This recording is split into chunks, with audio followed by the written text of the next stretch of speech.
श्रीगुरुभ्यो नमः। सृष्टिस्थित्यप्ययेह नियतिदृशितमो बन्धमोक्षाश्च यस्मात् अस्य श्रीब्रह्मरुद्रप्रभृतिसुरनरद्वीषशत्रुवात्मकस्य विष्णोर्व्यस्ता समस्ता सकलगुणनिधिः सर्वदोषव्यपेतः पूर्णानन्दो व्ययो यो गुरुरपि परमः चिन्तयेतं महान्तम्।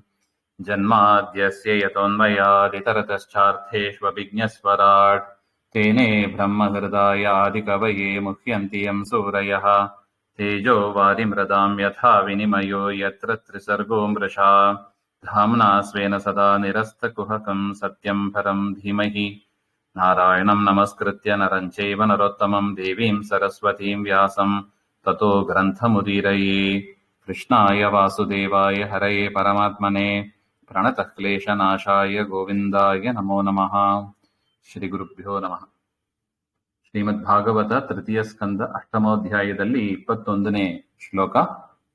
ಸೃಷ್ಟ್ವಾಗ್ರೇ ಮಹದಾದೀನಿ ಸವಿಕಾರಾಣ್ಯನುಕ್ರಮಾತ್ ತೇಭ್ಯೋ ವಿರಾಜಮುದ್ಧೃತ್ಯ ತಮನು ಪ್ರಾವಿಶದ್ ವಿಭುಃ.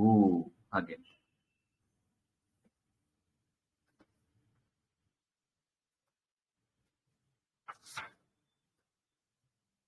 ಪ್ರಮೇಯಾಂತರಂ ಪ್ರಷ್ಟುಂ ವಿದುರಃ ಪೂರ್ವಂ ಮೈತ್ರೇಯೇನ ಉಕ್ತಂ ಅನುವದತಿ. ಹಿಂದೆ ವಿದುರ ಅನೇಕ ಪ್ರಶ್ನೆಗಳನ್ನ ಕೇಳಿದ್ದಾರೆ. ಹಿಂದೆ ಮತ್ತೆ ನನಗೆ ಆ ಸಂಶಯ ಉಳಿದೇ ಇರುತ್ತದೆ ಹಾಗೆ ಅಂತ. ಅಂದ್ರೆ ಪರಮಾತ್ಮನಿಗೆ ದೇಹಾದಿಗಳು, ಶರೀರದಲ್ಲಿ ಇರುವ ಪರಮಾತ್ಮನಿಗೆ ದುಃಖಾದಿಗಳು ಯಾಕೆ ಇಲ್ಲ, ಜೀವನಿಗೆ ಮಾತ್ರ ಯಾಕೆ ದುಃಖ, ಪ್ರತ್ಯಕ್ಷವಾಗಿ ದೇವರಿಗೆ ಜಡದೇಹ ಇದ್ದಂತೆ ಕಾಣಿಸ್ತದೆ, ಅದನ್ನೆಲ್ಲ ಹೇಗೆ ಪರಿಹಾರ ಮಾಡಬೇಕು ಅಂತ ಇನ್ನು ಸ್ವಲ್ಪ ಪ್ರಶ್ನೆ ಇದೆ ಹಾಗೆ ಅಂತ ಹೇಳಿದ್ರು. ಮತ್ತೆ ಹಿಂದೆ ವಿದುರ ಮೈತ್ರೇಯರು ಸೃಷ್ಟಿಯ ಬಗ್ಗೆ ಏನ್ ಹೇಳಿದ್ರು ಅದನ್ನ ಮತ್ತೆ ವಿದುರ ಅನುವಾದ ಮಾಡ್ತಾರೆ, ಅಂದ್ರೆ ರಿಪೀಟ್ ಮಾಡ್ತಾರೆ. ಮೈತ್ರೇಯರು ಹೇಳಿದ್ದನ್ನ ರಿಪೀಟ್ ಮಾಡ್ತಾರೆ ಈ ಶ್ಲೋಕದಲ್ಲಿ. ಸೃಷ್ಟ್ಯಾದೇಹಿ ತ್ರಿಭಿಹಿ ಇಲ್ಲಿಂದ 3 ಶ್ಲೋಕದಲ್ಲಿ ಅದನ್ನ ರಿಪೀಟ್ ಮಾಡ್ತಾರೆ. ಏನು? ಸವಿಕಾರಾಣಿ ಬ್ರಹ್ಮಾಂಡ ಲಕ್ಷಣ ಕಾರ್ಯ ಸಹಿತಾನಿ ತೇಭ್ಯಃ ತದಂಶೇಭ್ಯಃ ಉದ್ಧೃತ್ಯ ಉತ್ಪಾದ್ಯ. ಅಂದ್ರೆ ಮೊದಲು ಪರಮಾತ್ಮ ಏನ್ ಮಾಡಿದ? ಸೃಷ್ಟ್ವಾಗ್ರೇ ಮಹದಾದೀನಿ ಅಂತ ಇದೆ. ಮಹತ್ ಪ್ರಕೃತಿಯಿಂದ ಮಹತ್ತತ್ವ, ಅಹಂಕಾರ ತತ್ವ ಮುಂತಾದವುಗಳನ್ನೆಲ್ಲ ಸೃಷ್ಟಿ ಮಾಡಿ ಅಂತ ಅರ್ಥ. ಸವಿಕಾರಾಣಿ, ಆ ಮಹತ್ತತ್ವದ ವಿಕಾರ ಯಾವುದು? ಮಹತ್ತತ್ವದ ವಿಕಾರ ಅಹಂಕಾರ ತತ್ವ. ಅಹಂಕಾರದಲ್ಲಿ ಮತ್ತೆ 3 ತತ್ವ ಇದೆ: ವೈಕಾರಿಕ, ತೈಜಸ, ತಾಮಸ ಹಾಗೆ ಅಂತ. ಆ ವೈಕಾರಿಕ ಅಹಂಕಾರ ತತ್ವದಿಂದ ದೇವತೆಗಳ ಶರೀರ ಮತ್ತು ಮನಸ್ಸನ್ನು ಸೃಷ್ಟಿ ಮಾಡಿ, ತೈಜಸ ಅಹಂಕಾರದಿಂದ ಪಂಚ ಜ್ಞಾನೇಂದ್ರಿಯ, ಪಂಚ ಕರ್ಮೇಂದ್ರಿಯ ಇವುಗಳನ್ನು ಸೃಷ್ಟಿ ಮಾಡಿ, ಮತ್ತು ತಾಮಸ ಅಹಂಕಾರದಿಂದ ಆಕಾಶ, ಭೂತಾಕಾಶವನ್ನು ಕೂಡ ಸೃಷ್ಟಿ ಮಾಡಿದ ಪರಮಾತ್ಮ ಹಾಗೆ ಅಂತ. ಮತ್ತು ಆ ಬ್ರಹ್ಮಾಂಡವನ್ನು ಕೂಡ, ಈ 24 ತತ್ವಗಳನ್ನು ಇಟ್ಟುಕೊಂಡು ಬ್ರಹ್ಮಾಂಡದ ಸೃಷ್ಟಿಯನ್ನು ಕೂಡ ಮಾಡಿದರು ಅಂತ ಹಿಂದೆ ಮೈತ್ರೇಯರು ಹೇಳಿದರು. ಆಚಾರ್ಯ, ಅದನ್ನ ಹೇಳ್ತಾರೆ.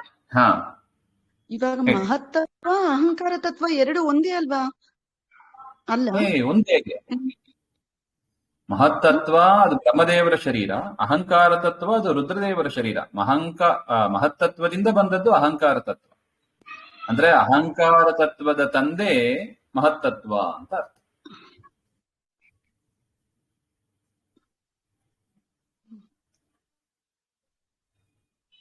ಸ್ಪಷ್ಟ ಆಯ್ತಾ? ಮಹತ್ತತ್ವ ಅಂದ್ರೆ ಇವಾಗ ಬ್ರಹ್ಮದೇವರ ಅನ್ಕೊಬೇಕಾ? ಬ್ರಹ್ಮದೇವರ ಶರೀರ, ಹೌದು. ಬ್ರಹ್ಮದೇವರ ಜಡ. ಮಹತ್ತತ್ವ ಅಂದ್ರೆ ಅದು ಜಡ. ಇವರು ಅದನ್ನ ಇಟ್ಟುಕೊಂಡು ಬ್ರಹ್ಮದೇವರ ಶರೀರವನ್ನ ಅಥವಾ ಬ್ರಹ್ಮಾಂಡವನ್ನ ನಿರ್ಮಾಣ ಮಾಡಿದ್ರು ಅಂತ ಹೇಳಬಹುದು. ಆ ಮಹತ್ತತ್ವದಿಂದ ಅಹಂಕಾರ ತತ್ವ ಬಂತು. ಆ ಅಹಂಕಾರ ತತ್ವ ಇಟ್ಟುಕೊಂಡು ರುದ್ರದೇವರ ಶರೀರ ನಿರ್ಮಾಣವಾದದ್ದು ಅಂತ. ಆಯ್ತು. ತೇಭ್ಯ ವಿರಾಜಂ ಉದ್ಧೃತ್ಯ ಅಂದ್ರೆ ಮತ್ತೆ ಆ ಬ್ರಹ್ಮಾಂಡವನ್ನ ಸೃಷ್ಟಿ ಮಾಡಿ, ಬ್ರಹ್ಮಾಂಡದಲ್ಲಿ ಮತ್ತೆ ಬ್ರಹ್ಮದೇವರನ್ನ ಸೃಷ್ಟಿ ಮಾಡಿದರು ಅಂತ. ವಿರಾಟ್ ರೂಪ ಅದನ್ನೇ ಹೇಳಿದ್ರು. ವಿರಾಜಂ ತಮನು ಪ್ರಾವಿಶದ್ ವಿಭುಹು, ಅವರಲ್ಲಿ ಪರಮಾತ್ಮ ಮತ್ತು ಪ್ರವೇಶ ಮಾಡಿದ. ಬ್ರಹ್ಮಾಂಡದಲ್ಲೂ ಕೂಡ ಮತ್ತೆ ಪರಮಾತ್ಮ ಪ್ರವೇಶ ಮಾಡಿದ. ಬ್ರಹ್ಮಾಂಡದಲ್ಲೂ ಬ್ರಹ್ಮದೇವರಲ್ಲೂ ಪರಮಾತ್ಮ ಪ್ರವೇಶ ಮಾಡಿ ಬ್ರಹ್ಮಾಂಡದ ಒಳಗೆ ಏನು ಸೃಷ್ಟಿಯಾಗಬೇಕೋ ಅದನ್ನೆಲ್ಲ ಮಾಡಿದ್ರು. ಅದನ್ನ ಹೇಳ್ತಾ ಇದ್ದಾರೆ ನೋಡಿ. ಯಮಾಹು ಆದ್ಯಂ ಪುರುಷಂ ಸಹಸ್ರಾಂಗ್ರಿ ಊರು ಬಾಹುಕಂ ಯತ್ರ ವಿಶ್ವ ಇಮೇ ಲೋಕಾಹ ಸವಿಕಾರಾಹ ಸಮಾಸತೆ ಪ್ರವಿಷ್ಟಸ್ಯ ಸ್ವರೂಪಮಾಹ ಯಮಿತಿ. ಹಾಗೆ ಯಮಾಹು ಆದ್ಯಂ ಪುರುಷಂ, ಆ ಪ್ರವೇಶ ಮಾಡಿದ ಪರಮಾತ್ಮನನ್ನೇ ಅವನದೇ ಮೊದಲ ಅವತಾರ. ಆದ್ಯಂ ಪುರುಷಂ, ಆಹುಹು ಪುರುಷ ಸೂಕ್ತಾದಿ ಆಗಮಾಹ, ಪುರುಷ ಸೂಕ್ತವೇ ಮೊದಲಾದವುಗಳು ಆ ಪುರುಷನನ್ನೇ ಸ್ತೋತ್ರ ಮಾಡ್ತಾ ಇದೆ. ಆ ಪರಮಾತ್ಮನಿಗೆ ಸಾವಿರಾರು, ಸಾವಿರ ಅಂದ್ರೆ ಅನಂತ ಅಂತ ಅರ್ಥ, ಅನಂತ ಅಂಗ್ರಿ, ಊರು ಬಾಹು ಅಂದ್ರೆ ಕಾಲುಗಳು, ತೊಡೆಗಳು, ಕೈಗಳು, ಹಾಗೆ ಅಂತೆಲ್ಲ ಇದೆ. ಎಲ್ಲವೂ ಅನಂತವಾಗಿದೆ. ಅಂದ್ರೆ ಪರಿಚ್ಛಿನ್ನ, ಇತಿಮಿತಿ ಇಲ್ಲದಂತೆ ಆದಿ ಅಂತ ಕಾಣ್ಲಿಕ್ಕಾಗಲ್ಲ, ಆ ತರ ಇರುತ್ತದೆ ಅಂತ ಹೇಳ್ತಾರೆ. ಯತ್ರ ವಿಶ್ವೇ ಇಮೋ ಲೋಕಃ ಸವಿಕಾರಾಹ ಸಮಾಸ್ತಿ, ಯಾವ ಪರಮಾತ್ಮನ ರೂಪದಲ್ಲಿ ಇಡೀ 14 ಲೋಕ ಆಶ್ರಯ ಪಡೆದಿದೆಯೋ ಅದನ್ನ ಆದ್ಯ ಪುರುಷ, ಅವನ ಪರಮಾತ್ಮ ಅಂತ ಕರೀತಾರೆ. ಹಾಗೆಂತ ಇದೆಲ್ಲ ವಿದುರ ಮಾಡತಕ್ಕ ಅನುವಾದ. ಮೈತ್ರೇಯರಿಂದ ತಾವೇನು ಕಲಿತು ತಿಳಿದಿದ್ರು ಅದನ್ನೆಲ್ಲ ಮತ್ತೆ ಅನುವಾದ ಮಾಡ್ತಾ ಇದ್ದಾರೆ ಅಂತ ಅರ್ಥ. ಯಾಕೆ ಅದ್ರ ಮೇಲೆ ಮತ್ತೆ ಪ್ರಶ್ನೆ ಇದೆ. ಅದರಿಂದ ಮೊದಲು ಏನ್ ಹೇಳಿದ್ರೋ ಅದನ್ನ ಹೇಳಿಬಿಟ್ಟು ಮತ್ತೆ ಅದರ ಮೇಲೆ ಪ್ರಶ್ನೆಯನ್ನ ಮಾಡೋದು, ಹಾಗೆ ಅಂತ ಅದು ಪದ್ಧತಿ. ಇನ್ನು ಯಸ್ಮಿನ್ ದಶವಿಧ ಪ್ರಾಣಃ ಸೇಂದ್ರಿಯಾರ್ಥೇಂದ್ರಿಯ ತ್ರಿವೃತ್ ತ್ವಯೇರಿತಾ ಯತೋ ವರ್ಣಾಃ ತದ್ವಿಭೂತಿರ್ವದಸ್ವನಃ ಯತ್ರ ಪುತ್ರೈಶ್ಚ ಪೌತ್ರೈಶ್ಚ ನಪ್ತೃಭಿಃ ಸಹಗೋತ್ರಜೈಃ ಪ್ರಜಾ ವಿಚಿತ್ರಾ ಕೃತಯಃ ಆಸನ್ ಯಾಭಿರಿದಂ ತತಂ. ಯಸ್ಮಿನ್ ದಶವಿಧ ಪ್ರಾಣಾಃ, ಆ ಬ್ರಹ್ಮದೇವರ ಶರೀರದಿಂದ 5 ಪ್ರಾಣಗಳು, ಪ್ರಾಣಾಪಾನ ವ್ಯಾನ ಉದಾನ ಸಮಾನ ಅಂತ 5 ಪ್ರಾಣ, ನಾಗ ಕೃಕಳ ಕೂರ್ಮ ದೇವದತ್ತ ಧನಂಜಯ ಅಂತ 5 ಮತ್ತೆ ಪ್ರಾಣ, ದಾಸಪ್ರಾಣರು ಅಂತ ಕರೀತಾರೆ. ಒಟ್ಟು 10 ವಿಧವಾದ ಪ್ರಾಣಗಳು ಅಂತ. ಮತ್ತು ಸೇಂದ್ರಿಯ ಅರ್ಥೇಂದ್ರಿಯ ತ್ರಿವೃತ್ ಅಂತ ಹೇಳ್ತಾರೆ ನೋಡಿ. ಇಂದ್ರಿಯಗಳು, ಇಂದ್ರಿಯ ಅರ್ಥೈಹಿ ಅಂದ್ರೆ ಇಂದ್ರಿಯ ವಿಷಯಗಳು, ಯಾವುದು? ಶಬ್ದ ಸ್ಪರ್ಶ ರೂಪ ರಸಗಂಧಗಳು, ಹಾಗೆ ಅಂತ. ಮತ್ತು ಇಂದ್ರಿಯೈಹಿ, ಅದನ್ನ ಗ್ರಹಣ ಮಾಡತಕ್ಕ ಚಕ್ಷುರಾದಿಭಿ ಅಂದ್ರೆ ಕಣ್ಣು, ಕಿವಿ, ಮೂಗು, ರಸನೇಂದ್ರಿಯ ಮತ್ತು ಸ್ಪರ್ಶೇಂದ್ರಿಯ, ಆ ಇಂದ್ರಿಯಗಳು. ಸೇಂದ್ರಿಯ ಅರ್ಥೇಂದ್ರಿಯ ಅಂತ ಒಟ್ಟು. ಮತ್ತು ತ್ರಿವೃತ್ ಅಧ್ಯಾತ್ಮಾದಿ ಭೇದೇನ ತ್ರೀನಿ ರೂಪಾಣಿ, ಅದನ್ನು ಕೂಡ ನಾವು ಹಿಂದೆ ನೋಡಿದ್ದೀವಿ. ಅಧ್ಯಾತ್ಮ, ಅಧಿದೈವ, ಅಧಿಭೂತ, ಹಾಗೆ ಅಂತ 3ರಲ್ಲೂ ಇರತಕ್ಕ ರೂಪಗಳು, ಹಾಗೆ ಅಂತ. ಅಧ್ಯಾತ್ಮಾದಿ ತ್ರಿಧಾ ಕಿಲ ಇತ್ಯುಕ್ತತ್ವಾತ್. ಯಸ್ಮಾತ್ ಯತಃ ಬ್ರಹ್ಮಾಂತರ್ಯಾಮಿನಃ ಸಕಾಶಾತ್ ಈರಿತ, ಇದೆಲ್ಲವೂ ಕೂಡ ಬ್ರಹ್ಮದೇವರ ಒಳಗಿದ್ದು ಪರಮಾತ್ಮ ಸೃಷ್ಟಿ ಮಾಡಿಸಿದ ಅಂತ ವಿದುರರು ಅರ್ಥ ಮಾಡಿಕೊಂಡಿದ್ದಾರೆ ಅಂತ. ಮತ್ತು ವರ್ಣಾಭಿಮಾನಿಗಳು 51 ಅಕ್ಷರಗಳು, ವರ್ಣಗಳು ಇದೆ. ಅದಕ್ಕೆ ಅಭಿಮಾನಿ ದೇವತೆಗಳು, ಅವರು ಕೂಡ ಬ್ರಹ್ಮಾಂತರ್ಯಾಮಿನ ವಿಭೂತಿ ಐಶ್ವರ್ಯಾಣಿ ಮಹಾತ್ಮ್ಯಾನಿ ಯಾವತ್ ತತ್ರ ಯಸ್ಮಾತ್ ನೃಪ್ತಿಭಿಃ ಪುತ್ರ ಪೌತ್ರೈಃ.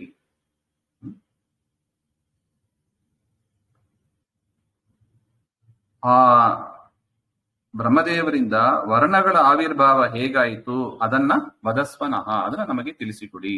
ವರ್ಣಗಳ ಅಭಿವ್ಯಕ್ತ ಹೇಗಾಯಿತು. ಮತ್ತು ಪುತ್ರೈಹಿ ಪೌತ್ರೈಹಿ ಚ, ಆ ದೇವತೆಗಳು ಮತ್ತು ಋಷಿಗಳು ಎಲ್ಲ ಹುಟ್ಟಿ ಬಂದ್ರಲ್ವಾ, ಆ ಹುಟ್ಟಿ ಬಂದವರ ಮಕ್ಕಳು, ಮೊಮ್ಮಕ್ಕಳು, ಮರಿಮಕ್ಕಳು, ಅವರ ಕಥೆಯನ್ನೆಲ್ಲ ಸಹ ಗೋತ್ರಜೈಹಿ, ಆ ಗೋತ್ರದಲ್ಲಿ ಯಾರು ವಿಶೇಷವಾಗಿ ಬಂದರು ಆ ವಿಚಾರವನ್ನೆಲ್ಲ ನಮಗೆ ತಿಳಿಸಿಕೊಡಿ. ಹಾಗೆ ನೋಡಿ, ಸೃಷ್ಟಿಯ ಬಗ್ಗೆ ಸ್ವಲ್ಪ ಹೇಳಿದ್ರು, ಅದನ್ನು ಮುಂದೆ ವಿಸ್ತಾರವಾಗಿ ಆ ಪರಂಪರೆಯಲ್ಲಿ ಯಾರ್ಯಾರು ಬಂದರು ಅಂತ ಆ ವಂಶವನ್ನ ಹೇಳಿ ಅಂತ ಒಟ್ಟು.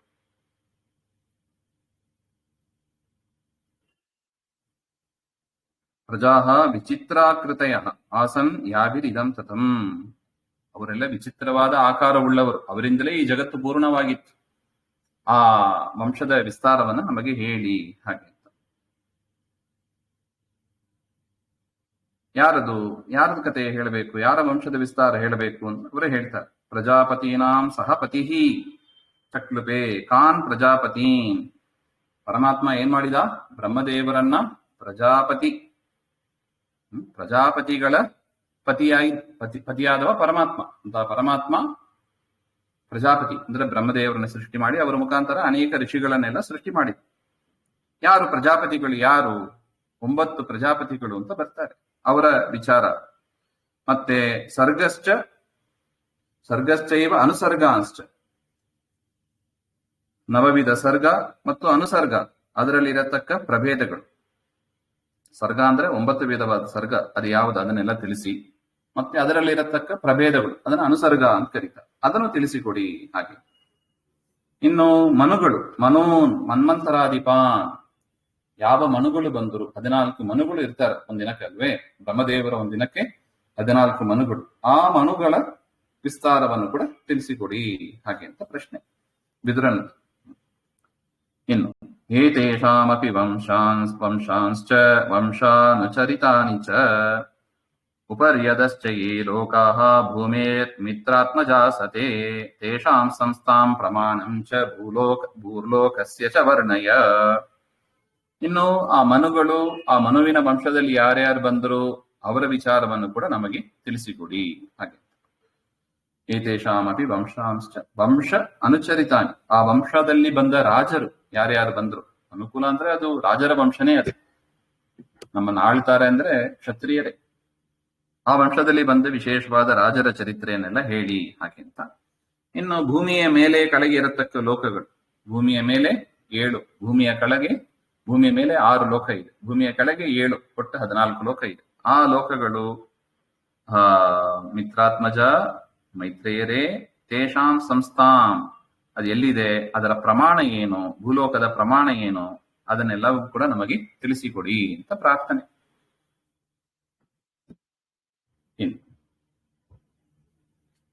ತಿರ್ಯಂಗ್ ಮಾನುಷ ದೇವಾನಾಂ ಸರೀಸೃಪಪತ್ರಿನಾಂ ವದನ ಸರ್ಗ ಸಂವ್ಯೂಹಂ ಗರ್ಭಸ್ವೇದ ದ್ವಿಜೋದ್ಭಿದಾಂ. ಇನ್ನು ತಿರ್ಯಂಗ್ ಮಾನುಷ ದೇವಾನಾಂ, ತಿರಿಯ ಪ್ರಾಣಿಗಳು, ಮನುಷ್ಯರು, ದೇವತೆಗಳು, ಸರೀಸೃಪ ಅಂದ್ರೆ ಸರ್ಪಗಳು, ಪತತ್ರಿನಾಂ ಅಂದ್ರೆ ಪಕ್ಷಿಗಳು, ಅವುಗಳ ಹೇಗೆ ಹುಟ್ಟಿದವು ಅದರ ವಿಚಾರವನ್ನು ಕೂಡ ಹೇಳಿ ಹಾಗೆ. ಅದನ್ನೇ ನೋಡಿ 9 ವಿಧ ಅಂತ ಹೇಳಿದ್ರಲ್ವ, ಅದರಲ್ಲಿ ಇದೆಲ್ಲ ಬರುತ್ತದೆ. ವದನಃ ಸರ್ಗ ಸಂವ್ಯೂಹಂ, ಆ ಸರ್ಗದ ವ್ಯೂಹವನ್ನು ನಮಗೆ ತಿಳಿಸಿರಿ ಹಾಗೆ. 4 ರೀತಿಯಾಗಿ ಸೃಷ್ಟಿ ಆಗುತ್ತದೆ ಹಾಗೆ ಅಂತ. ಯಾವುದದು? ಗರ್ಭದಿಂದ ಕೆಲವರು ಹುಟ್ಟಿ ಬರ್ತಾರೆ. ಕೆಲವು ಈಗ ಮನುಷ್ಯರೆಲ್ಲ ನೋಡಿ ಗರ್ಭದಿಂದ ಹುಟ್ಟಿ ಬರೋದು, ಪ್ರಾಣಿಗಳಲ್ಲೂ ಆತರ ಗರ್ಭದಿಂದ, ತಾಯಿಯ ಗರ್ಭದಿಂದ ಕೆಲವರು ಹುಟ್ಟಿ ಬರ್ತಾರೆ, ಕೆಲವು ಪ್ರಾಣಿಗಳು ಹಾಗೆ ಬರ್ತಾರೆ. ಸ್ವೇದಜ, ಸ್ವೇದಜ ಅಂದ್ರೆ ಸ್ವೇದ ದ್ವಿಜ ಅಂತ ಹೇಳ್ತಾರೆ. ಸ್ವೇದ ಅಂದ್ರೆ ಬೆವರಿನಿಂದ ಕೆಲವು ಪ್ರಾಣಿಗಳು, ಕ್ರಿಮಿಗಳು ಅವೆಲ್ಲ ಹುಟ್ಟಿ ಬರುತ್ತವೆ ಹಾಗೆ. ಇನ್ನು ದ್ವಿಜ ಅಂದ್ರೆ ಮೊಟ್ಟೆಯಿಂದ ಕೆಲವುದು ಸೃಷ್ಟಿಯನ್ನ ಮಾಡುತ್ತವೆ ಹಾಗೆ. ಉದ್ಭಿದಾಂ ಅಂತ ಇದೆ, ಅಂದ್ರೆ ಭೂಮಿಯನ್ನ ಸೀಳ್ಕೊಂಡು ಕೆಲವು ಮರಗಿಡಗಳೆಲ್ಲ ಹಾಗೆ ಬರೋದು. ಈ ರೀತಿಯಾಗಿ ನೋಡಿ ಸೃಷ್ಟಿ ಎಷ್ಟು ಚೆನ್ನಾಗಿ ಹೇಳಿದ್ದಾರೆ. ಈ 4 ರೀತಿಯಾದ ಸೃಷ್ಟಿನೇ ಆಗೋದು. ಗರ್ಭ, ಸ್ವೇದ, ದ್ವಿಜೋದ್ಭಿದಾಂ ಹಾಗೆ. ಆ ವಿಚಾರವನ್ನ ನಮಗೆ ಇದೆ. ಸೃಷ್ಟಿ ಆರಂಭದಲ್ಲಿ ಆದದ್ದು ಅಂದ್ರೆ ಹೀಗೆ, ಅದನ್ನ ತಿಳಿಸಿಕೊಡಿ ಹಾಗೆ. ಗುಣಾವತಾರೈರ್ವಿಶ್ವಸ್ಯ ಸರ್ಗಸ್ಥಿತ್ಯಾಪ್ಯಯಾತ್ಮನಃ ಸೃಜತ ಶ್ರೀನಿವಾಸಸ್ಯ ವ್ಯಾಚಕ್ಷ್ವೋದಾರ ವಿಕ್ರಮಂ.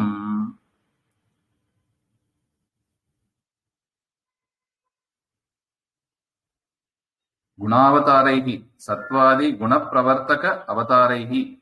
ಆ ಸತ್ವಾದಿ ಗುಣಗಳು, ಸತ್ವಗುಣ, ರಜೋಗುಣ, ತಮೋಗುಣ, ಅದನ್ನ ಪ್ರವರ್ತನೆ ಮಾಡುವುದಕ್ಕಾಗಿ ಪರಮಾತ್ಮ ಅವತಾರಗಳನ್ನು ತಾಳಿದ. 3 ರೂಪ ತೆಗೆದುಕೊಂಡ. ಬ್ರಹ್ಮ, ವಿಷ್ಣು, ಮಹೇಶ್ವರ ಅಂತ ಪರಮಾತ್ಮನದ್ದೇ ರೂಪ. ಬ್ರಹ್ಮದೇವರಲ್ಲಿ ಬ್ರಹ್ಮರೂಪದಿಂದ, ಶಿವನಲ್ಲಿ ಶಿವರೂಪದಿಂದ, ಸ್ವತಃ ವಿಷ್ಣು ತಾನೇ ಇದ್ದಾನೆ. ಅದರಿಂದ ನಮಗೆ ಬ್ರಹ್ಮ, ವಿಷ್ಣು, ಮಹೇಶ್ವರ ಅಂದ್ರೆ ಪರಮಾತ್ಮನ ರೂಪಗಳು ಒಂದೇ. ತುಂಬಾ ಕಡೆ ನಾವು ಕೇಳೋದುಂಟು, ಬ್ರಹ್ಮ, ವಿಷ್ಣು, ಮಹೇಶ್ವರರು ಒಂದೇ ಹಾಗಂತ. ಅಲ್ಲಿ ಏನು ಅಂತ ಅರ್ಥ ಮಾಡಬೇಕು? ಬ್ರಹ್ಮ, ವಿಷ್ಣು, ಮಹೇಶ್ವರ ಅಂದ್ರೆ ಪರಮಾತ್ಮನ ರೂಪಗಳು ಅಂತ ನಾವು ತಿಳ್ಕೋಬೇಕು. ಈ ಜೀವರಾದ ಬ್ರಹ್ಮದೇವರು, ರುದ್ರದೇವರು ತೆಗೆದುಕೊಂಡ್ಬಿಟ್ಟು ಅವರಿಗೂ ಪರಮಾತ್ಮ ನೋಡಿ ಇದೇ ಗೊಂದಲ ಆಗುತ್ತೆ. ಅದು ಜೀವರಿಗೂ ಅದೇ ಹೆಸರಿದೆ, ದೇವರಿಗೂ ಅದೇ ಹೆಸರು. ದೇವರೇ ಕೊಟ್ಟಿರೋದು.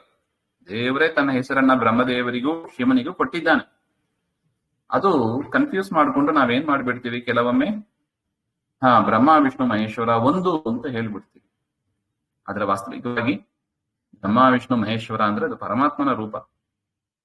ಈಗ ನೋಡಿ, ಕೆಲವರು ಮತ್ಸ್ಯ, ಕೂರ್ಮ, ವರಾಹ ಅಂತ ಕೆಲವರು ಹೆಸರು ಇಟ್ಕೊಂಡಿರ್ತಾರೆ ಅಂತ ಇಟ್ಕೊಳ್ಳಿ. ಅವರು ದೇವರ ರೂಪ ಅಂತ ನಾವು ಹೇಳಿಕ್ಕಾಗ್ತದ? ಜೀವ ಬೇರೆ, ಪರಮಾತ್ಮ ಬೇರೆ. ಪರಮಾತ್ಮ ತನ್ನ ನಾಮ ರೂಪಗಳನ್ನ ಜೀವರಿಗೆ ಕೊಟ್ಟಿದ್ದಾನೆ. ನಾವ್ ಹಿಂದೆ ನೋಡಿದ್ದೀವಿ ಇದೆಲ್ಲ. ಜೀವರೆಲ್ಲ ಏನು ಪರಮಾತ್ಮನ ಪ್ರತಿಬಿಂಬರು, ಭಿನ್ನಾಂಶರು ಅಂತ ಕರಿತೀವಿ. ಅದರಿಂದ ಬ್ರಹ್ಮ ವಿಷ್ಣು ಮಹೇಶ್ವರ ಎನ್ನುವ ರೂಪವನ್ನ ಪರಮಾತ್ಮ ತಾಳಿದ ಅಂದ್ರೆ ತನ್ನದೇ ರೂಪ.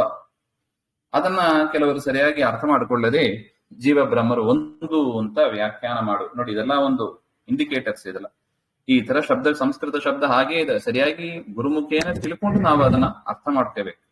ತಲೆಗೆ ಬಂದಂತೆ ವ್ಯಾಖ್ಯಾನ ಮಾಡಬಾರದು ಅಂತ ವಿಚಾರ ಇಲ್ಲಿದೆ ನೋಡಿ. ಅದರಿಂದ ಸತ್ವಾದಿ ಗುಣಗಳನ್ನ ಪ್ರವರ್ತನೆ ಮಾಡುವುದಕ್ಕಾಗಿ ಪರಮಾತ್ಮ ತೆಗೆದುಕೊಂಡ ಅವತಾರ ಬ್ರಹ್ಮ ವಿಷ್ಣು ಮಹೇಶ್ವರಕೇಹಿ. ಅದರಿಂದ ಪರಮಾತ್ಮ ಏನ್ ಮಾಡ್ತಾನೆ? ಸರ್ಗ ಸ್ಥಿತಿ ಅಪ್ಯಯೇಷು, ಸೃಷ್ಟಿ ಸ್ಥಿತಿ ಸಂಹಾರಗಳನ್ನ ಮಾಡ್ತಾನೆ. ಬ್ರಹ್ಮರೂಪದಿಂದ ಸೃಷ್ಟಿ, ವಿಷ್ಣು ರೂಪದಿಂದ ಪಾಲನೆ, ಶಿವರೂಪದಿಂದ ಸಂಹಾರ. ಹಾಗೆ ಮನೋಯಸ್ಯ ಸಹ ವಿಶ್ವವನ್ನು ಸೃಷ್ಟಿ ಮಾಡುವವನಾಗಿ ಉದಾರ ವಿಕ್ರಮ, ಆ ಪರಮಾತ್ಮನ ಶ್ರೀನಿವಾಸನ ಉತ್ಕೃಷ್ಟವಾದ ಪರಾಕ್ರಮವನ್ನ ನಮಗೆ ತಿಳಿಸಿಕೊಡಿ.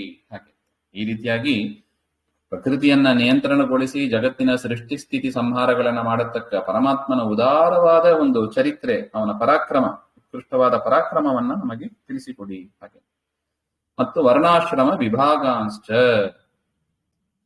ವರ್ಣ ಮತ್ತು ಆಶ್ರಮ, ಯಾರ್ಯಾರು ಯಾವ್ಯಾವ ವರ್ಣಗಳಿದೆ, ಒಂದೊಂದು ವರ್ಣದಲ್ಲಿ ಏನೇನು ಆಶ್ರಮ ಇದೆ, ಅವರ ಧರ್ಮ ಏನು. ವರ್ಣಾಶ್ರಮ ವಿಭಾಗಾಂಶ್ಚ ರೂಪಶೀಲ ಸ್ವಭಾವತಃ. ರೂಪ ಅಂದ್ರೆ ಲಿಂಗ ಅಂತ ಬರೀತಾರೆ. ಅವರ ಚಿಹ್ನೆಗಳು ಏನು, ಶೀಲ ಅವರೇನೇನು ಆಚಾರ ಮಾಡಬೇಕು, ಸ್ವಭಾವ ಕ್ಷಮಾದಿ ಧರ್ಮಗಳು ಏನೇನು ಇರಬೇಕು, ಯಾರ್ಯಾರಲ್ಲಿ ಏನೇನು ಧರ್ಮಗಳು ಇರಬೇಕು, ಹಾಗೆ ಅಂತ. ರೂಪಶೀಲ ಸ್ವಭಾವತಃ, ಹಾಗೆ ಅಂತ. ಇದನ್ನೆಲ್ಲ ತಿಳಿಸಿಕೊಡಿ ಹಾಗೆ ಅಂತ ಪ್ರಾರ್ಥನೆ. ಇನ್ನು ಋಷೀನಾಂ ಜನ್ಮ ಕರ್ಮಾಣಿ ವೇದಸ್ಯ ಚ ವಿಕರ್ಷಣಂ ಯಜ್ಞಸ್ಯ ಚ ವಿತಾನಾನಿ ಯೋಗಸ್ಯ ಚ ಪತಃ ಪ್ರಭೋ. ಇನ್ನು ಋಷಿಗಳ ಜನ್ಮ ಕರ್ಮ, ಯಾವ್ಯಾವ ಋಷಿಗಳು ಬ್ರಹ್ಮದೇವರಿಂದ ಆ ಪರಂಪರೆಯಲ್ಲಿ ಹುಟ್ಟಿ ಬಂದವರು, ಅವರ ಕರ್ಮಗಳು, ವಿಶೇಷವಾಗಿ ಅವರೇನು ಸಾಧನೆಯನ್ನ ಮಾಡಿದ್ರು ಅದನ್ನ ನಮಗೆ ತಿಳಿಸಿಕೊಡಿ. ಹಾಗೆ ನೋಡಿ, ದೊಡ್ಡವರ, ದೇವತೆಗಳ, ಋಷಿಗಳ, ರಾಜರ ಚರಿತ್ರೆಯನ್ನೇ ನಾವು ಪ್ರಾರ್ಥನೆ ಮಾಡ್ತಾ ಇದ್ದಾರೆ. ಅದನ್ನೇ ಮತ್ತೆ ಮತ್ತೆ ನಾವು ಕಿಟ್ಟಬೇಕು ಅಂತ ತಿಳಿಸಿಕೊಡ್ತಾ ಇದ್ದಾರೆ. ವೇದಸ್ಯ ವಿಕರ್ಷಣ, ವೇದಗಳ ವಿಭಾಗ, ಶಾಖಾ ಭೇದಗಳು, ಒಂದೊಂದು ವೇದಕ್ಕೂ ಇಷ್ಟಷ್ಟು ಶಾಖೆಗಳು ಅಂತ ಇದೆ. ಆ ಭೇದವನ್ನ ತಿಳಿಸಿಕೊಡಿ. ಯಜ್ಞಸ್ಯ ಚ ವಿತಾನಾನಿ, ಯಜ್ಞಗಳ ವಿಸ್ತಾರ ಸ್ವರೂಪವನ್ನ ತಿಳಿಸಿಕೊಡಿ. ಯೋಗಸ್ಯ ಚ, ಅಷ್ಟಾಂಗ ಯೋಗ, ಅದರ ಮಾರ್ಗವನ್ನು ಕೂಡ, ಅಷ್ಟಾಂಗ ಯೋಗದ ಮಾರ್ಗವನ್ನ ತಿಳಿಸಿಕೊಡಿ. ನೀವೆಂಥವರು ಪ್ರಭೋ, ಇದನ್ನ ತಿಳಿಸಿಕೊಡ್ಲಿಕ್ಕೆ ನೀವು ಸಮರ್ಥರಾಗಿದ್ದೀರಿ ಅಂತ ಪ್ರಭೋ ಅಂತ ಸಂಬೋಧನೆ ಮಾಡ್ತಾ ಇದ್ದಾರೆ. ನೈಷ್ಕರ್ಮ್ಯ ಚ ಸಾಂಖ್ಯಸ್ಯ ತಂತ್ರಂ ವಾ ಭಗವತ್ ಸ್ಮೃತಂ ಪಾಷಂಡ ಪಥ ವೈಷಮ್ಯಂ ಪ್ರತಿಲೋಮ ನಿವೇಶನಂ.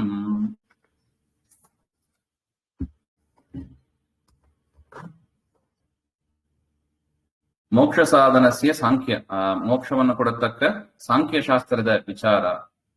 ಮತ್ತೆ ಸಾಧನಂ ತಂತ್ರಂ ಶಾಸ್ತ್ರಂ, ತಂತ್ರ ಶಾಸ್ತ್ರ ಅದನ್ನು ಕೂಡ ತಿಳಿಸಿಕೊಡಿ. ಹಾಗೆ ನೈಷ್ಕರ್ಮ್ಯಸ್ಯ ಚ ಸಾಂಖ್ಯಸ್ಯ ತಂತ್ರಂ ವಾ ಭಗವತ್ ಸ್ಮೃತಂ, ಹಾಗೆ ಭಗವತ್ ಪ್ರಣೀತಂ, ಹಾಗೆ ಭಗವತ್ ಸ್ಮೃತಂ ಪರಮಾತ್ಮನಿಂದ ರಚಿಸಲ್ಪಟ್ಟ ಆ ಸಾಂಖ್ಯ ಶಾಸ್ತ್ರ, ತಂತ್ರಶಾಸ್ತ್ರ ಅದನ್ನು ಕೂಡ ನಮಗೆ ತಿಳಿಸಿಕೊಡಿ. ಹಾಗೆ ಪಾಷಂಡ ಮಾರ್ಗ ವೈಲಕ್ಷಣ್ಯಂ, ನಮ್ಮಲ್ಲಿ ಮಾಡತಕ್ಕದ್ದು ಏನದು? ಪಾಷಂಡ ಪಥ ವೈಷಮ್ಯಂ. ಪಾಷಂಡ ಮಾರ್ಗಕ್ಕಿಂತ ವೇದ ಬಾಹ್ಯರ ಮಾರ್ಗ ಬೇರೆ. ಈ ರೀತಿಯಾದ ಆಗಮಗಳು, ವೇದವನ್ನ ಒಪ್ಪಿದವರೂ ಒಂದು ಮಾರ್ಗ ಇದೆ, ವೇದವನ್ನ ಒಪ್ಪದೇ ಆಗಮಗಳನ್ನ ರಚನೆ ಮಾಡಿ, ಶಾಸ್ತ್ರಗಳನ್ನ ರಚನೆ ಮಾಡಿದವರು ಇದ್ದಾರೆ. ಶಾಸ್ತ್ರ ದೇವರನ್ನ ಪೂಜೆ ಮಾಡ್ತಾರೆ ಅಂದ ಕೂಡಲೇ ಎಲ್ಲರೂ ಆಗಮವನ್ನು ಒಪ್ಪುತ್ತಾರೆ ಅಂತ ನಾವು ತಿಳಿಬಾರ್ದು. ದೇವರ ಉಪಾಸಕರು ಎರಡು ರೀತಿ. ವೇದಗಳ ಅನುಸಾರಿಯಾಗಿ ಮಾಡುವವರು, ವೇದಗಳ ವಾಕ್ಯ ಅವರನ್ನೇ ಪಾಷಂಡರು ಅಂತ ಕರೀತಾರೆ. ಪಾಷಂಡರ ಮತಕ್ಕಿಂತ ಅವರ ಆಗಮಕ್ಕಿಂತ ವಿಲಕ್ಷಣವಾದದ್ದು ಯಾವುದು? ಸಾಂಖ್ಯ ಮತ್ತು ತಂತ್ರಶಾಸ್ತ್ರ. ಅದನ್ನು ನಮಗೆ ಉಪದೇಶ ಮಾಡಿ ಅಂತ ಪ್ರಾರ್ಥನೆ. ಪಾಷಂಡಿ ಮಾರ್ಗ ವೈಷಮ್ಯಂ ಯಸ್ಮಿನ್ ಪ್ರತಿಪಾದಿತಂ ತತ್ತಂತ್ರಂ. ಹಾಗೆ ಪ್ರತಿಲೋಮ ನಿವೇಶನಂ ಬ್ರಾಹ್ಮಣಾದಿ ಕನ್ಯಾನಾಂ ಕ್ಷತ್ರಿಯಾದಿಭಿರ್ ವಿವಾಹಕರಣ ಲಕ್ಷಣಂ. ಬ್ರಾಹ್ಮಣ ಕನ್ಯೆಯರು ಅಂತರ್ಜಾತೀಯ ವಿವಾಹ ಅಂತ ಹೇಳ್ತೀವಿ ನೋಡಿ. ಬ್ರಾಹ್ಮಣಾದಿ ಕನ್ಯಾನಂ, ಬ್ರಾಹ್ಮಣರೇ ಮೊದಲಾದ ಕನ್ಯೆಯರು ಕ್ಷತ್ರಿಯರೇ ಮೊದಲಾದವರ ಜೊತೆಗೆ ವಿವಾಹ, ಅದರ ವಿಚಾರವನ್ನು ಕೂಡ ನಮಗೆ ತಿಳಿಸಿಕೊಡಿ. ಹಾಗೆ ಜೀವಸ್ಯ ಗತಯೋ ಯಾಶ್ಚ ಯಾವರ್ತಿ ಗುಣಕರ್ಮಜಾಃ ಧರ್ಮಾರ್ಥ ಕಾಮ ಮೋಕ್ಷಾನಾಂ ನಿಮಿತ್ಯಾನ್ಯವಿರೋಧಿತಃ. ಜೀವಸ್ಯ ಗತಿ, ಪರಮ ಜೀವನಿಗೆ ಯಾವ ಗತಿ ಯಾವುದರಿಂದ ಗತಿ ಸಿಗ್ತದೆ? ಯಾವರ್ತಿ ಗುಣಕರ್ಮಜ, ಸತ್ವಾದಿ ಗುಣಾನುಸಾರಿ ಕರ್ಮಜ. ಸತ್ವಾದಿ ಗುಣಗಳ ಅನುಸರಿಸಿ ಏನೇನು ಕರ್ಮಗಳು ಅವನಿಂದ ಮಾಡಲ್ಪಡುತ್ತದೆ. ಅವಿರೋಧತಃ, ಪರಸ್ಪರ ವಿರೋಧ ಇಲ್ಲದೆ ಮಾಡತಕ್ಕ ಧರ್ಮಾರ್ಥ ಕಾಮ ಮೋಕ್ಷ ನಿಮಿತ್ತಾನಿ. ಆ ಕರ್ಮಗಳನ್ನಾದ್ರೂ ಯಾಕೆ ಮಾಡ್ತಾರೆ? ಸತ್ವರಜಸ್ತಮಸ್ಸಿಂದ ಪ್ರೇರಿತವಾದ ನಿಯಮಿಸಲ್ಪಟ್ಟ ಕರ್ಮಗಳು, ಅದರಿಂದ ಹುಟ್ಟಿ ಬಂದದ್ದು, ಅದಕ್ಕೆ ಅನುಸಾರಿಯಾಗಿಯೇ ಕರ್ಮಗಳು ಇರುತ್ತದೆ. ಆ ಕರ್ಮಗಳನ್ನ ಧರ್ಮಾರ್ಥ ಕಾಮ ಮೋಕ್ಷಾನ, ಕೆಲವರು ಧರ್ಮವನ್ನ ಬಯಸುವವರು, ಅರ್ಥವನ್ನ ಬಯಸುವವರು, ಕಾಮವನ್ನ ಬಯಸುವವರು, ಮೋಕ್ಷವನ್ನ ಬಯಸುವವರು. ಯಾವುದಕ್ಕೆ ಯಾವುದು ಸಾಧನ ಆಗ್ತದೆ ಅದನ್ನೆಲ್ಲ ನಮಗೆ ತಿಳಿಸಿಕೊಡಿ. ಹಾಗೆ ವಾರ್ತಾಯ ದಂಡನೀತೇಶ್ಚ ಶ್ರುತಸ್ಯ ಚ ವಿಧಿಂ ಪೃಥಕ್ ಶ್ರಾದ್ದಸ್ಯ ಚ ವಿಧಿಂ ಬ್ರಹ್ಮನ್ ಪಿತೃಣಾಂ ಸರ್ವಮೇವ ಚ. ವಾರ್ತಾರ್ಯ ಅಂದ್ರೆ ವಾಣಿಜ್ಯಾದಿ ಸೇವನೋಪಾಯಸ್ಯ, ವಾಣಿಜ್ಯ ಮಾಡೋದು ಹೇಗೆ? ದಂಡನೀತಿ, ರಾಜರು ಪರಿಪಾಲನೆ ಮಾಡತಕ್ಕ ನೀತಿಗಳು. ಶ್ರುತಸ್ಯ ಚ ವಿಧಿಂ ಪೃಥಕ್, ಶ್ರುತ್ಯುಕ್ತವಾದ ಧರ್ಮದ ಪ್ರಕಾರ, ವೇದಗಳಲ್ಲಿ ಹೇಳಲ್ಪಟ್ಟ ಧರ್ಮದ ವಿಚಾರ, ಅದನ್ನ ತಿಳಿಸಿಕೊಡಿ. ಶ್ರಾದ್ದಸ್ಯ ಚ ವಿಧಿಂ, ಶ್ರಾದ್ದ ಮಾಡುವ ವಿಧಿ, ಅದನ್ನ ಕೂಡ ತಿಳಿಸಿಕೊಡಿ. ಪಿತೃಣಾಂ ಸರ್ವಮೇವ, ಪಿತೃಗಳನ್ನ ಉದ್ದೇಶಿಸಿ ಮಾಡತಕ್ಕ ಆ ಶ್ರಾದ್ದದ ವಿಧಿ, ಇವೇ ಮೊದಲಾದ ವಿಚಾರಗಳನ್ನ ತಿಳಿಸಿಕೊಡಿ. ಹಾಗೆ ಗ್ರಹ ನಕ್ಷತ್ರ ತಾರಾಣಾಂ ಕಾಲಾವಯವ ಸಂಸ್ಥಿತಿಂ ದಾನಸ್ಯ ಚ ತಪಸೋ ವಾಪಿ ಯಚ್ಚೇಷ್ಟಾಪೂರ್ತಯೋ ಫಲಂ. ಗ್ರಹ ನಕ್ಷತ್ರ ತಾರಾಣ, ಗ್ರಹಗಳು, ನಕ್ಷತ್ರಗಳು, ತಾರಗಳು, ಅಶ್ವಿನ್ಯಾದಿ ಗ್ರಹ ಅಂದ್ರೆ ಸೂರ್ಯಾದಿ ಗ್ರಹಗಳು, ನಕ್ಷತ್ರಾಣಿ ಅಂದ್ರೆ ಅಶ್ವಿನಿ ಮೊದಲಾದವುಗಳು, ತಾರ ಅಂದ್ರೆ ಧ್ರುವ ತಾರೆ ಮುಂತಾದ ತಾರೆಗಳು. ಏತೇಷಾಂ ಸಂಸ್ಥಿತಿ, ಅದು ಯಾವ ಸ್ಥಿತಿಯಲ್ಲಿ ಇದೆ, ಯಾವ ಸ್ಥಿತಿಯಲ್ಲಿ ಇದ್ರೆ ಏನು, ಹಾಗೆ ಅಂತ. ಸ್ಥಿತಿಮಿತಿ ಬುದ್ಧಿಯಾ ವಿವಿಕ್ತೇನ ಅನ್ವಯ, ಬುದ್ಧಿಯಲ್ಲಿ ಬೇರೆ ಬೇರೆಯಾಗಿ ಇದೆ ಅದು, ಗ್ರಹ, ತಾರ, ನಕ್ಷತ್ರ, ಹಾಗೆ ಅಂತ. ಕಾಲಾವಯವಾನಾಂ ಪರಮಾಣ್ವಾದೀನಾಂ ಸಂಸ್ಥಿತಿಂ ಲಕ್ಷಣ, ಕಾಲದ ಲಕ್ಷಣ, ಕಾಲದ ವಿಭಾಗ, ಟೈಮ್, ಅದರ ಮೆಷರ್ಮೆಂಟ್, ಅದರ ಬಗ್ಗೆ ನಮಗೆ ತಿಳಿಸಿಕೊಡಿ. ಕಾಲಾವಯವ ಸಂಸ್ಥಿತಿ. ದಾನಸ್ಯ ತಪಸೋ ವಾಪಿ ಯಚ್ಚೇಷ್ಟಾ ಪೂರ್ತಿಯೋ ಫಲಂ. ಇಷ್ಟಂ ಹಾಗೆ ಅಂದ್ರೆ ಯಾಗ ಮೊದಲಾದವುಗಳು. ಪೂರ್ತಂ ಅಂದ್ರೆ ತಟಾಕ ನಿರ್ಮಾಣ, ಕೆರೆ ನಿರ್ಮಾಣ ಇತ್ಯಾದಿಗಳು. ಅದನ್ನೆಲ್ಲ ಮಾಡುವುದರಿಂದ, ಮತ್ತು ದಾನ, ತಪಸ್ಸು, ಇವುಗಳನ್ನೆಲ್ಲ ಮಾಡುವುದರಿಂದ ಏನ್ ಫಲ ಅದನ್ನ ತಿಳಿಸಿಕೊಡಿ. ಹಾಗೆ ಪ್ರವಾಸಸ್ತಸ್ಯ ಯೋ ಧರ್ಮಃ ಯಶ್ಚ ಪುಂಸಃ ಉತಾಪದಿ ಏನವಾ ಭಗವಾನ್ ಸ್ತುಷ್ಯೇತ್ ಧರ್ಮಯೋ ನಿರ್ಜನಾರ್ದನ. ಪ್ರವಾಸಸ್ತಸ್ಯ, ಯಾಕಂದ್ರೆ ಅವನು ಮಾಡ್ತಾ ಇದ್ದಾನೆ. ಪ್ರವಾಸ ಮಾಡುವವರ ಧರ್ಮ ಏನು, ಅವ್ರೇನ್ ಮಾಡ್ಬೇಕು ನೋಡಿ, ಮೊದಲು ತಿಳ್ಕೋಬೇಕು. ಪ್ರವಾಸದಲ್ಲಿ ಏನ್ ಮಾಡ್ಬೇಕು, ಏನ್ ಮಾಡಬಾರ್ದು, ಆ ಒಂದು ತಿಳುವಳಿಕೆ ತುಂಬಾ ಮುಖ್ಯ. ಅದು ಯಶ್ಚ ಪುಂಸಃ ಉತ ಆಪದಿ, ಅಲ್ಲೂ ಕೂಡ ಸಾಮಾನ್ಯ ಧರ್ಮ ಬೇರೆ, ಆಪತ್ಕಾಲದ ಧರ್ಮ ಬೇರೆ. ಸಾಮಾನ್ಯವಾಗಿ ಚೆನ್ನಾಗಿರುವಾಗ ಮಾಡುವುದು ಹೇಗೆ, ಆಪತ್ಕಾಲ, ರೋಗ ರುಜಿನ ಬಂತು, ಏನೋ ತೊಂದರೆ ಆಯ್ತು, ಆಪತ್ಕಾಲದಲ್ಲಿ ಏನ್ ಮಾಡಬೇಕು, ಆ ಸಮಯದಲ್ಲಿ ಮಾಡಬೇಕಾದ ಧರ್ಮ ಯಾವುದು, ಹಾಗೆ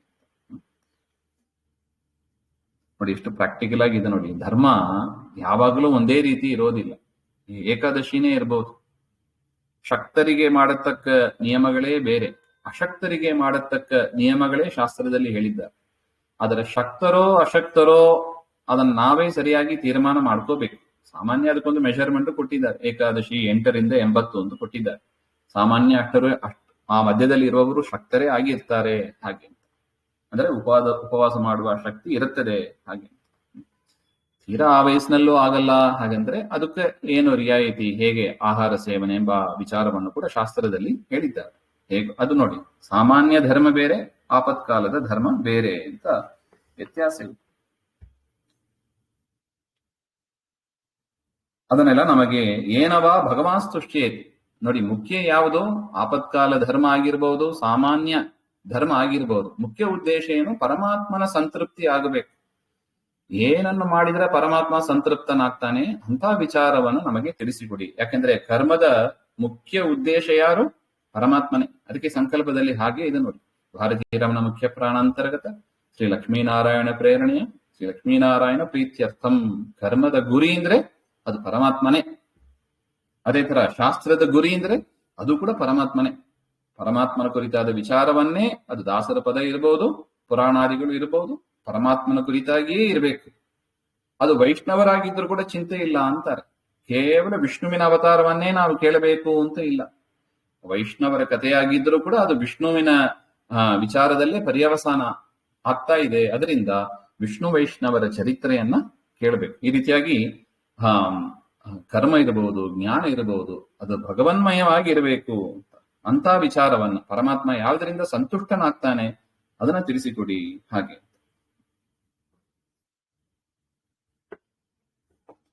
ಸಂಪ್ರಸೀದತಿ ವಾ ಯೇಷಾಂ ಏತದಾಖ್ಯಾಹಿ ಮೇ ನಘ ಅನುವ್ರತಾನಾಂ ಶಿಷ್ಯಾನಾಂ ಪುತ್ರಾಣಾಂ ಚ ದ್ವಿಜೋತ್ತಮ ಅನಾಪೃಷ್ಟಮಪಿ ಬ್ರೂಯುಃ ಗುರವೋಧಿನ ವತ್ಸಲಾಃ ತತ್ವಾನಾಂ ಭಗವಸ್ತೇಷಾಂ ಕಥಿಧಾ ಪ್ರತಿಸಂಕ್ರಮಃ. ಸಂಪ್ರಸೀದತಿ ವಾ ಯೇಷಾಂ, ಪರಮಾತ್ಮ ಯಾವುದನ್ನು ಕೇಳಿದರೆ ಸಂತುಷ್ಟನಾಗ್ತಾನೆ ಅದೆಲ್ಲವನ್ನು ಕೂಡ ನಮಗೆ ಕೃಪೆ ಮಾಡಿ ತಿಳಿಸಿಕೊಡಿ ಹಾಗೆ. ಅನುವ್ರತಾನಾಂ ಶಿಷ್ಯಾನಾಂ ಪುತ್ರಾಣಾಂ, ಅದನ್ನು ಅನುಸರಿಸುವವರು, ಅದವರು ಶಿಷ್ಯರು ಇರಬಹುದು, ಮಕ್ಕಳು ಇರಬಹುದು, ಅದು ಎಲ್ಲರಿಗೂ ಕೂಡ ಅದನ್ನು ಅನುಸರಣೆ ಮಾಡುವುದರಿಂದ ಪರಮಾತ್ಮ ಸಂತೃಪ್ತನಾಗಬೇಕು. ಅದನ್ನೆಲ್ಲ ತಿಳಿಸಿಕೊಡಿ. ಅನಾಪೃಷ್ಟಮಪಿ, ನಾನು ಕೆಲವುದು ಕೇಳಿದ್ದೇನೆ, ಇನ್ನು ಕೇಳದೇ ಇದ್ದ ವಿಚಾರಗಳು ಅದೇ ಬಾರಿ ಇರುತ್ತದೆ, ಅದನ್ನು ಕೂಡ ನೀವು ತಿಳಿಸಿಕೊಡಿ. ಯಾಕೆ? ನೀವು ಗುರವಃ, ಗುರುಸ್ಥಾನದಲ್ಲಿ ಇರುವವರು, ದೀನವತ್ಸಲಾಹ, ನಮ್ಮ ಮೇಲೆ ಕೃಪೆ ಮಾಡಿ ಅದನ್ನ ತೋರಿಸಿ ಹೇಳಿಕೊಡ್ಬೇಕು. ತತ್ವಾನ ಭಗವಸ್ತೇಷಾಂ ಕಥಿತ, ತತ್ವಗಳು ಎಷ್ಟು ಇದೆ, ಸಂಖ್ಯೆ ಎಷ್ಟು, ಅದನ್ನೆಲ್ಲ ತಿಳಿಸಿಕೊಡಿ ಹಾಗೆ.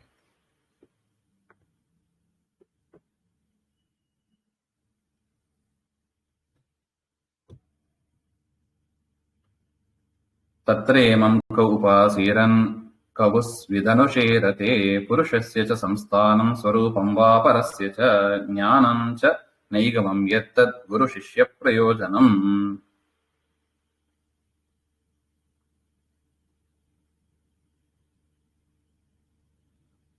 ನೋಡಿ, ಹಿಂದೆ ಬಂದಿತ್ತು ತತ್ವಾನಾಂ ಭಗವಂಸ್ತೇಷಾಂ ಕಥಿತ ಪ್ರತಿಸಂಕ್ರಮ. ಆ ತತ್ವಗಳ ಸೃಷ್ಟಿ ಮತ್ತು ಆ ತತ್ವಗಳ ಲಯ,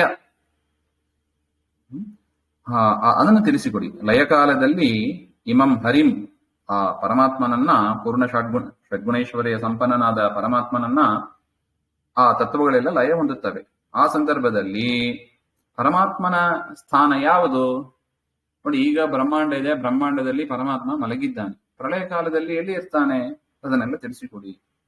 ಅಪರಸ್ಯಾತ್ ಅಸ್ವತಂತ್ರಸ್ಯ ತತ್ವಸ್ಯ ಸ್ವರೂಪಂಶ, ಅಸ್ವತಂತ್ರ ತತ್ವಗಳಾದ ಜೀವ ದೇವತೆಗಳು ಅವರ ಸ್ವರೂಪವನ್ನು ಕೂಡ ತಿಳಿಸಿಕೊಡಿ. ನೈಗಮಂ ವೇದಜನ್ಯಂ ಗುರು ಶಿಷ್ಯಯೋ ಪ್ರಯೋಜನಂ ಯಸ್ಮಾ. ಈ ವಿಚಾರವನ್ನ ಕೇಳುವುದರಿಂದ ಗುರುಗಳಿಗೂ ಪ್ರಯೋಜನ ಇದೆ, ಶಿಷ್ಯರಿಗೂ ಪ್ರಯೋಜನ ಇದೆ. ಅಂತಹ ವಿಚಾರವನ್ನು ನಮಗೆ ತಿಳಿಸಿಕೊಡಿ ಹಾಗೆ. ನಿಮಿತ್ತಾನಿ ಚ ತಸ್ಯೇಹ ಪ್ರೋಕ್ತಾನ್ಯನಘ ಸೂರಿಭಿಃ ಸ್ವತೋ ಜ್ಞಾನಂ ಕುತಃ ಪುಂಸಾ ಭಕ್ತಿ ವೈರಾಗ್ಯಮೇವ ವಾ. ಇಹ ವೇದೇ ಯಾನಿ ಸೂರಿಭಿಃ ಪ್ರೋಕ್ತಾನಿ, ವೇದಗಳಲ್ಲಿ ಏನು ಹೇಳಿದ್ದಾರೆ ಅಂದರೆ ವೇದ ವ್ಯಾಖ್ಯಾನ ಮಾಡುವ ಜ್ಞಾನಿಗಳು, ತಸ್ಯ ಜ್ಞಾನಸ್ಯ ನಿಮಿತ್ತಾನಿ, ಆ ಜ್ಞಾನದ ನಿಮಿತ್ತ, ಆ ಜ್ಞಾನಕ್ಕೆ ಕಾರಣ ಏನು, ಅಂತಹ ಜ್ಞಾನ ಬರೋದಕ್ಕೆ ಕಾರಣ ಏನು, ಅದನ್ನು ಕೂಡ ತಿಳಿಸಿಕೊಡಿ. ಅಂದ್ರೆ ವೇದಗಳಿಂದ ಸರಿಯಾದ ಜ್ಞಾನ ಬರುವ ಕ್ರಮ ಹೇಗೆ ಅದನ್ನು ತಿಳಿಸಿಕೊಡಿ ಅಂತ. ಜ್ಞಾನಂ ಜ್ಞಾನ ಸಾಧನಂ. ಜ್ಞಾನ ಹೇಗೆ ಬರುತ್ತದೆ, ಆ ಜ್ಞಾನಕ್ಕೆ ಸಾಧನವಾದ ಭಕ್ತಿಯಾದಿಗಳು. ಭಕ್ತಿ ಇಲ್ಲದೆ ಜ್ಞಾನ ಬರೋದಿಲ್ಲ ನೋಡಿ. ಚೂರಾರು ಗುರುಗಳ ಹತ್ರ ಹೋಗಿ ಶಾಸ್ತ್ರ ಕೇಳಬೇಕು ಅಂದ್ರೆ ಏನಿರಬೇಕು, ಚೂರಾರು ದೇವರಲ್ಲಿ ಭಕ್ತಿ ಇರಬೇಕು. ಆ ಭಕ್ತಿಯಿಂದಲೇ ಜ್ಞಾನ ಬೆಳೀತದೆ.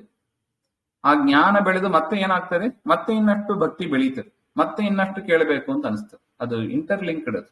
ಅದರಿಂದ ಜ್ಞಾನಂ ಅಂದ್ರೆ ಜ್ಞಾನ ಸಾಧನಂ ಅಂತ ಬರೀತಾರೆ, ಭಕ್ತಿಯಾದಿ. ಹಾಗೆ ಆದಿಪದದಿಂದ ವೈರಾಗ್ಯ ಇತ್ಯಾದಿಗಳನ್ನು ಇಟ್ಕೋಬೇಕು. ಭಕ್ತಿ ವೈರಾಗ್ಯ ಎಲ್ಲವನ್ನೂ ತಂದುಕೊಡತಕ್ಕದ್ದು ಜ್ಞಾನವಾಗಿದೆ. ಹಾಗೆ ಇದಂ ಚ ಅವಶ್ಯಂ ವಕ್ತವ್ಯಂ. ನೋಡಿ, ಅದೇ ಭಾಗವತ ಕೇಳಿದರೆ ಏನ್ ಬರುತ್ತದೆ, ಜ್ಞಾನ ಭಕ್ತಿ ವೈರಾಗ್ಯ.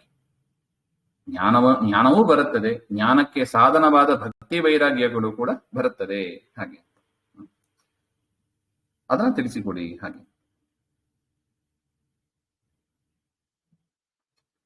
ಸ್ವತಃ ನೀವೇ ತಿಳಿಸಿಕೊಡ್ಬೇಕು. ಉಪದೇಶಾಭಾವೇ ಕುತಃ. ನೀವು ತಿಳಿಸಿಕೊಡಿಲ್ಲ ಅಂದ್ರೆ ನಮಗೆ ಇದನ್ನೆಲ್ಲ ಯಾರು ತಿಳಿಸಿಕೊಡೋರು? ಯಾರು ಇಲ್ಲ. ಅದರಿಂದ ತಿಳಿಸಿಕೊಡಿ.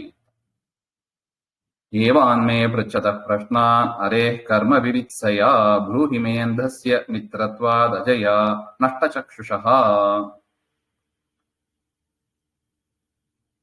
ಇಷ್ಟೆಲ್ಲ ಕೇಳಿ ಏತಾನ್ಮೇ ಪೃಚ್ಛತಃ ಪ್ರಶ್ನಾನ್ ಹರೇಹೇ ಕರ್ಮ ವಿವಿತ್ಸಯ ನಷ್ಟಂ ಆಚ್ಛಾದಿತಂ ಚಕ್ಷು ಜ್ಞಾನಂ. ನನ್ನ ಜ್ಞಾನವೆಲ್ಲ ನಷ್ಟವಾಗಿತ್ತು. ಅದರಿಂದ ನಾನು ನಿಮ್ಮನ್ನ ತನ್ನಲ್ಲಿ ಇರುವ ಕುರುಡುತನ ಅಂತ ಹೇಳ್ತಾರೆ ನೋಡಿ, ಅಂಧತ್ವಂ ಉಪಪಾದಯತಿ. ನಾನು ಕುರುಡನಾಗಿದ್ದೇನೆ, ಅದರಿಂದ ಇಂತಹ ಪ್ರಶ್ನೆಗಳನ್ನೆಲ್ಲ ಕೇಳ್ತಾ ಇದ್ದೇನೆ, ನನಗೆ ತಿಳಿಸಿಕೊಡಿ. ಹಾಗೆ ನೀವು ಸೂರ್ಯ ಸ್ಥಾನೀಯತ್ವ, ನೀವು ಸೂರ್ಯನ ಸ್ಥಾನದಲ್ಲಿ ಇದ್ದೀರಿ. ಸೂರ್ಯ ಬಂದರೆ ಏನಾಗ್ತದೆ, ಕತ್ತಲೆ ಹೋಗ್ತದೆ, ಅಜ್ಞಾನ ಹೋಗ್ತದೆ. ಸೂರ್ಯ ಬಂದರೆ ಜ್ಞಾನ ಬರುತ್ತದೆ ಅಲ್ವೇ, ಅಜ್ಞಾನ ಹೋಗಿ ಜ್ಞಾನ ಬರುತ್ತದೆ. ಅದೇ ರೀತಿಯಾಗಿ ನಮ್ಮ ಒಳಗೆ ಇರುವ ಅಜ್ಞಾನವನ್ನ ಹೋಗಲಾಡಿಸಿ ಜ್ಞಾನವನ್ನ ಕೊಡ್ರಿ. ನೀವು ಸೂರ್ಯನಂತೆ ಇರುವವರು. ಹಾಗೆ ಯಥಾ ಅಂಧಸ್ಯ ಸೂರ್ಯ ಉಪಕಾರಕಃ ತಥಾ ಮಮತ್ವಂ. ಹೇಗೆ ಕಾಣದೇ ಇರುವವನಿಗೆ ಸೂರ್ಯ ಉಪಕಾರ ಮಾಡ್ತಾನೋ, ಪದಾರ್ಥಗಳ ಜ್ಞಾನ ಬರುತ್ತದೆ ಸೂರ್ಯ ಬಂದಾಗ, ಹೇಗೋ ಅದೇ ತರ ನಮಗೆ ನೀವಿದ್ದೀರಿ ಅಂತ ಅಭಿಪ್ರಾಯ. ಅತ್ರ ಮೇ ಪ್ರಶ್ನಾನ್ ಮೇ ಮಿತ್ರತ್ವಾತ್ ಇತಿ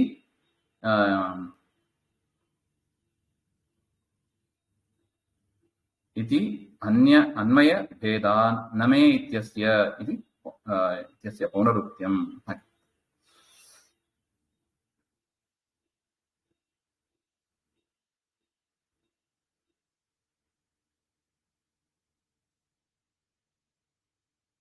ಸರ್ವೇ ವೇದಾಶ್ಚ ಯಜ್ಞಾಶ್ಚ ತಪೋದಾನಾನಿ ಚ ನಘ ಜೀವಾಭಯಪ್ರಧಾನಸ್ಯ ನ ಕುರ್ವೀರನ್ ಕಲಾಮಪಿ. ಎಲ್ಲಾ ವೇದಗಳು, ಯಜ್ಞಗಳು, ತಪಸ್ಸು, ದಾನಗಳು ಎಲ್ಲವೂ ಕೂಡ ಜೀವ ಅಭಯಪ್ರದಾನಸ್ಯ, ಜೀವನಿಗೆ ಭಯ ಪರಿಹಾರ ಮಾಡತಕ್ಕದಾಗಿದೆ. ನ ಕುರ್ವೀರನ್ ಕಲಾಮಪಿ ಯಸ್ಮಾತ್ ಜ್ಞಾನಾತ್ ತತ್ ಪ್ರಧಾನಸ್ಯ ಯತ್ಫಲಂ ತತ್ ಕಲಾಮಪಿ ಇತಿ ಯೋಜ್ಯಂ. ಜೀವರಿಗೆ ಭಯ ಇಲ್ಲದೆ ಇರೋದು ಅಂದ್ರೆ ಯಾವುದು? ಮೋಕ್ಷ. ಇದೆಲ್ಲ ಇದ್ರೂ ಕೂಡ ಜ್ಞಾನ ಇಲ್ಲದೆ ಹೋಗ್ಬಿಟ್ರೆ ಆ ಮೋಕ್ಷ ಆಗೋದಿಲ್ಲ. ಜ್ಞಾನ, ಭಕ್ತಿ, ವಿರಕ್ತಿ ಇದೇ ಮುಖ್ಯ ಸಾಧನ. ಅದರಿಂದ ತತ್ಫಲಂ ಕಲಾಮಪಿ, ಅದು ಸ್ವಲ್ಪನಾರು ಇರಬೇಕು ನಮ್ಮಲ್ಲಿ, ಹಾಗೆಂಬ ದೃಷ್ಟಿಯಿಂದ ಇಂತಹ ಪ್ರಶ್ನೆಗಳನ್ನ ನಾವು ಮಾಡ್ತಾ ಇದ್ದೀವಿ. ಅದರಿಂದ ದಯವಿಟ್ಟು ನೀವು ಉತ್ತರ ಕೊಡಬೇಕು ಹಾಗೆಂತ ಪ್ರಾರ್ಥನೆ. ಶ್ರೀ ಶುಕೋವಾಚ ಸೈತ್ತಂ ಆಪೃಷ್ಟ ಪುರಾಣಕಲ್ಪಃ ಕುರು ಪ್ರಧಾನೇನ ಮುನಿಪ್ರಧಾನಃ ಪ್ರವೃದ್ಧ ಹರ್ಷೋ ಭಗವತ್ಕಥಾಯಾಂ ಸಂಚೋದಿತಸ್ತಂ ಪ್ರಯಸನ್ನಿವಾಹ.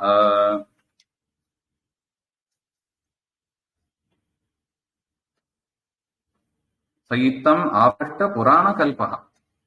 ಪುರಾಣಕಲ್ಪ ಅಂದ್ರೆ ಪುರಾಣದಲ್ಲಿ ಬಂದ ವಿಷಯದ ಪ್ರಶ್ನೆ ಇದು. ಆ ಪ್ರಶ್ನೆಯನ್ನ ವಿದುರರು ಮಾಡಿದ್ದಾರೆ. ಸರ್ಗ, ಅನುಸರ್ಗ ಎಲ್ಲವೂ ಕೂಡ ಪುರಾಣದ ವಿಚಾರ ಇದೆಲ್ಲ.